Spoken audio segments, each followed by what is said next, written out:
Good day, everyone. In today's video, we will be discussing cybercrimes, internet threats, and contribution of ICT to society or social changes development. For our first topic, let us first discuss some terms related to cybercrimes. Cyber is defined as the characteristics of computer, information, technology, and virtual reality culture. Cyber is a prefix used to describe a person, thing, or idea as part of the computer and information age. Taken from Kybernetes, Greek for steersman or governor, it was first used in cybernetics, a word coined by Norbert Wiener and his colleagues. What is cybercrime? Cybercrime is defined as a crime in which a computer is the object of the crime. It can be hacking, phishing, spamming, and child pornography is used as a tool to commit an offense.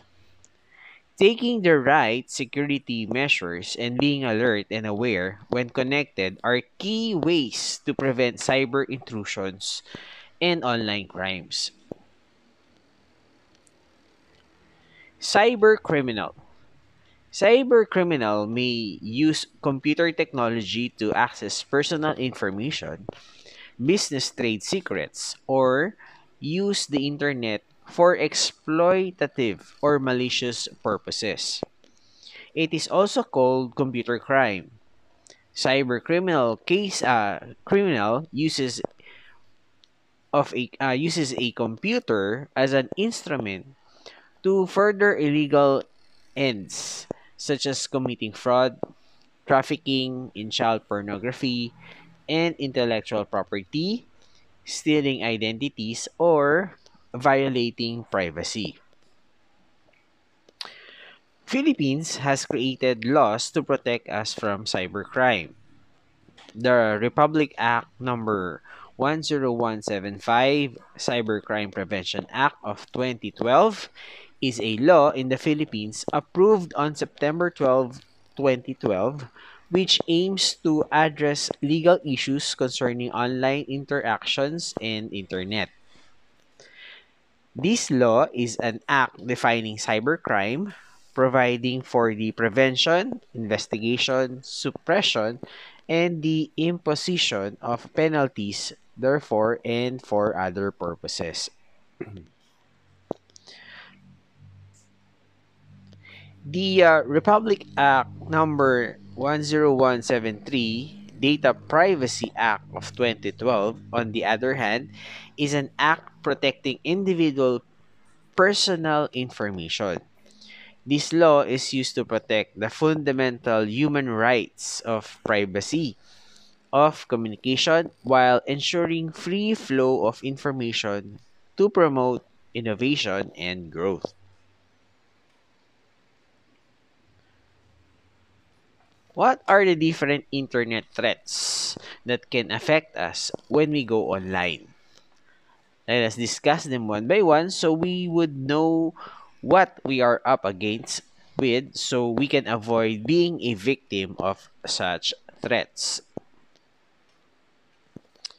First is the online safety and security.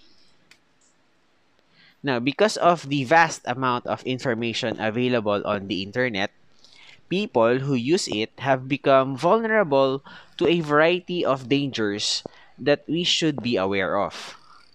As technology advances become more accessible to people, particularly the internet, we must always exercise caution when using it. Email spoofing, phishing, farming, spyware, computer worms, Trojan horses, and hackers are other internet dangers. Always keep in mind, don't be a victim. Be aware and be responsible when using the internet. Email spoofing. is the forgery of an email header in order for the message to appear to have originated from someone or somewhere other than the true source. It poses little risk to the user, but it may clog your email, and deleting it takes time. It could contain viruses such as Trojan horses and malware. A spammer is someone who creates electronic spam. Spamming is expected to continue because it is a low cost form for advertising. Spammers are not punished by law in some countries, including the Philippines. So, why spoof an email? The spoofer is attempting to steal your passwords and login information. That is number one. Number two, the email spoofer is a spammer who is attempting to conceal his true identity while still spamming your inbox. The next threat is phishing. Phishing is a method of attempting to obtain personal information through the use of deceptive emails and websites. Typically done via email or other similar means, using a well-known entity such as Microsoft, Yahoo, or Google to entice you to visit their websites. Phishing tricks are the users uh, into thinking they are visiting a legitimate website and then collects personal information from the user that they can use for malicious purposes. So be skeptical, please. So what is a phishing kit? Now, a phishing kit or kits may it's simple for cybercriminals to launch phishing campaigns, even if they have little technical knowledge. A phishing kit is a collection of phishing website resources and tools that only need to be installed on a server.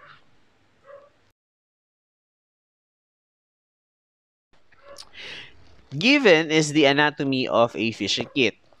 This explains how phishing is done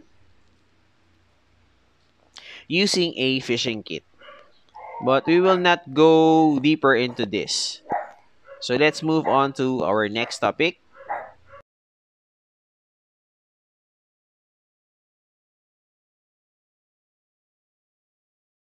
Next on our list is farming. In farming, users are redirected to bogus websites without their knowledge. It obtains usernames and passwords, as well as credit card and financial information, and then uses this information to steal money electronically. It is a major consideration in many online banking and e-commerce transactions. Antivirus and anti-spyware softwares are ineffective against this type of attack.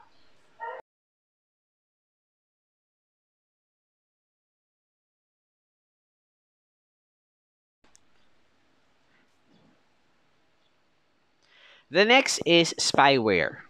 Spyware is a piece of software designed to collect data from a computer or other device and send it to a third party without the user's consent or knowledge.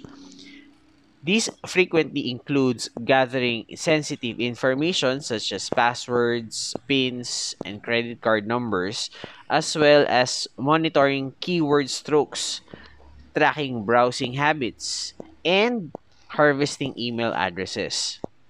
A spyware program can monitor and collect data about a user's internet habits and practices. It can also have an impact on the user's computer system's performance and settings. Because of the widespread distribution of spyware on the internet, Antivirus developers have included anti-spyware programs in their programs for a free or, in some cases, paid. Now, there are different types of spyware. We have pornware, riskware, and adware. Now, pornware, which is a type of program that displays pornographic content on a device. It also includes programs that have been maliciously installed without the user's knowledge or consent. Riskware, on the other hand, is a name given to legitimate programs that can cause harm if malicious users exploit them. Now, in order to delete, block, modify, or copy data and disrupt computer or network performance. Lastly, we have the adware. Now, these are programs designed to display advertisements on your computer, redirect your search request to advertising websites, and collect marketing-related information about you. The next internet threat is the computer worm. Now, a computer worm is a self-replicating malware that copies itself in order to spread to uninfected computers. Worms delete files, disrupt network operations, and send spam emails from infected computers. It spreads by exploiting flaws in operating systems or OS, such as Windows, Mac. Okay, those are examples of OS, and all that is required for the computer worm to become active on an infected system is for it to become active on an infected system. Computer worms spread on its own without being attached to a program or file. So, an antivirus, an anti-spyware, and firewall software that is up to date will protect users from worm attacks. Now, there are four different types of computer worm. We have the bootworm, the IM worms, email worms, and ethical worms. Now, the boot worms, which may be used to infect computers and turn them into zombies or bots for use in coordinated attacks via botnets. The IM worms, or instant messaging, which propagate via instant messaging services and gain access to victims' computers, contacts, and lists. Now, email worms, which are typically distributed in the form of malicious executable files attached to what appear to be ordinary email messages. And the ethical worm, which is a computer worm that is designed to spread across networks in order to deliver patches from or for known security vulnerabilities. Next, we have the Trojan horses or Trojan horse. Now, a Trojan horse is a type of malware that frequently masquerades as legitimate software. Cyber thieves and hackers may use Trojans to gain access to user systems.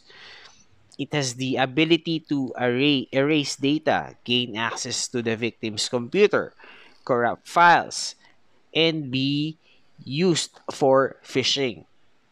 Now, Trojan horses can be detected and removed using antivirus and anti-spyware software. Now, there are different types of Trojans. This includes Trojan's Arc Bomb, Trojan Clicker, Trojan Notifier, Trojan Proxy, and Trojan PSY. Okay. Lastly is the most well-known threat, which is the computer virus. A computer virus is designed to spread from host to host and can replicate itself without programming, such as a file or document. Computer viruses cannot reproduce and spread. Now, viruses can be transmitted via email and text message attachments, internet file downloads, social media scam links, And even your mobile devices and smartphones can be infected with mobile viruses via shady app downloads. Now, viruses can disguise themselves as attachments to social shareable content like funny images, greeting cards, or audio and video files. The damage to your computer files or programs can be minor to severe.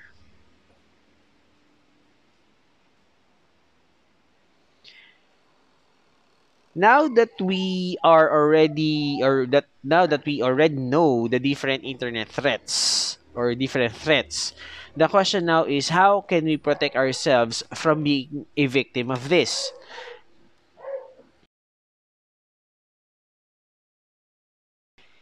Taking the right security measures and being alert and aware when connected are key ways to prevent cyber intrusions and online crimes. Now, here are some of the things that we need to do to protect us from this intrusion. Okay, first is keep your firewall turned on. Okay, now a firewall protects your computer from hackers who may try to access it in order to crash it, delete data, or steal passwords or other sensitive information. For single computers, software firewalls are widely recommended. Some operating systems include the software and can also be purchased separately for individual computers. For multiple network computers, hardware routers typically provide firewall protection.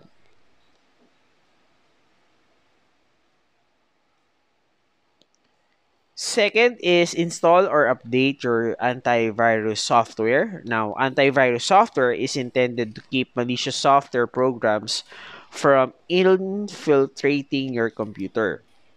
When it detects malicious codes, such as a virus or a worm, it works to disable or remove it. Now, viruses have the ability to infect computers without the user's knowledge. So, most antivirus software can be configured to update automatically. Number three is install or update your anti-spyware technology. Now, spyware is exactly what it sounds like. Software that is secretly installed on your computer to allow others to spy on your computer activities. Some spyware collects information about you without your permission or display intrusive pop-up ads in your web browser. Now, some operating systems include free spyware protection and low-cost software is easily accessible via the internet or at your local computer store. Now, be wary of internet ads offering downloadable anti-spyware. In some cases, these products may be forgeries that contain spyware or other malicious code. It's similarly to shopping for groceries. You go to the places you know you can rely on. Next, number four is keep your operating system up to date. Okay, now computer operating systems or OS are updated on a regular basis to keep up with technological advances and to close security gaps. So install the updates to ensure your computer has the most up-to-date security. Next, we have be careful what you download. Now, even the most vigilant antivirus software can be defeated, or even the most vigilant antivirus software can be defeated by carelessly downloading email attachments. Now, never open an email attachment from someone you don't know. Be wary of attachments forwarded to you from people you don't know. They could have an intentionally advanced malicious code. Lastly, last tip is to turn off your computer. Okay, with the proliferation of high-speed internet connections, many people prefer to leave their computers on and ready for use. The disadvantage of being always on is that it makes computers more vulnerable. Beyond firewall protection, which is designed to fend off unwanted attacks, turning the computer off effectively servers an attacker's connection, be it spyware or a botnet that employs your computer's resource to reach out to other unwitting users.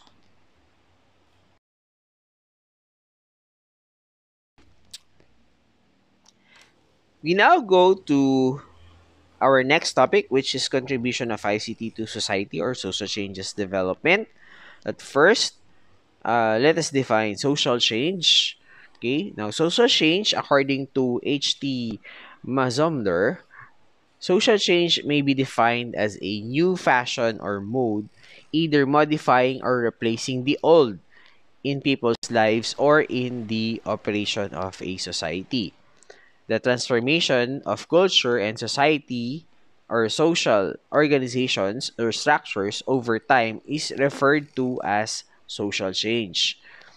We are aware that in the modern world, a society is never static, and the social, political, economic, and cultural changes occur on a regular basis.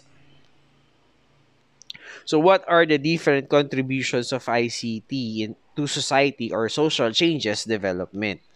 We have listed seven contributions. First, okay,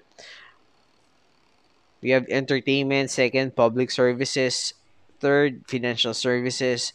Fourth, business. Fifth, ICTs and social transformation on political moves. Domestic of ICT and ICT enhancing education. Now, the impact of ICT is extensive. As a matter of fact, we experience its effect in our daily lives. It is, however, important to note that the benefits are the ambiguous, which some being harmful and other being beneficial. So here are, or let us discuss one by one this uh, social transformation via ICT. First is the entertainment. Now, with more interactive programming and participation, digital broadcasting has completely changed the way we experience television and radio. More people are experimenting with image production thanks to digital cameras, scanners, and printers. Computer gaming has also had a significant impact on the development of graphical interface. Second, we have public services. Now, many of the nation's public services, okay, at the federal, state, and local council levels are now available online or through ICT-enabled facilities. Now, many public services are now available online. For example, you can make payments to your driver's license online, or probably file an income tax returns online and access a plethora of other public services. So those are examples of public services. Next, we have financial services. Financial services have undergone significant changes in recent years as a result of the advancement of ICT systems. Now, according to Jane K. Wynn, financial markets could not consistently acquire information at the same time as their competitors without information technology. Fourth, we have business. With the advent of ICT, many things have changed in today's world. Its significance cannot be overstated. The use of websites has now enabled businesses to develop new and less expensive methods of providing customers with the ability to purchase goods and services at their leisure, as well as to improve the level of customer service. ICT enables more efficient scheduling of manpower and jobs through the provision of a human resource software ERP system, as an example, which streamlines many tasks that would otherwise take many hours to complete manually. Fifth, we have the ICTs and social transformation on political moves.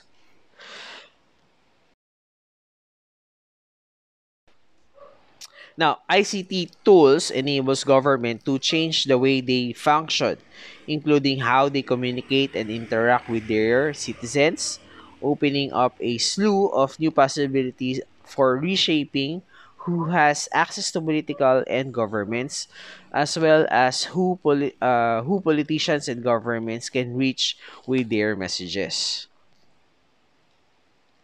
Six, we have domestication of ICT.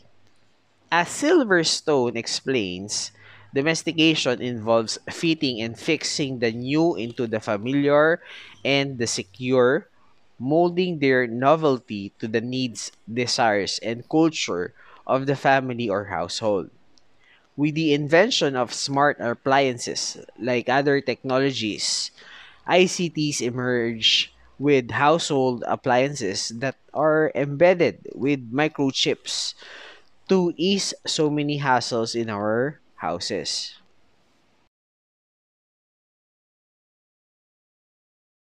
Lastly, we have ICT enhancing education.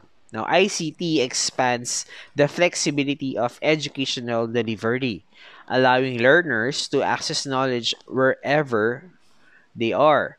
The use of ICT equipment can influence how students are taught and learn because processes are now learner driven rather than teacher driven. This process, in turn, would better prepare learners for lifelong learning while also improving learning quality.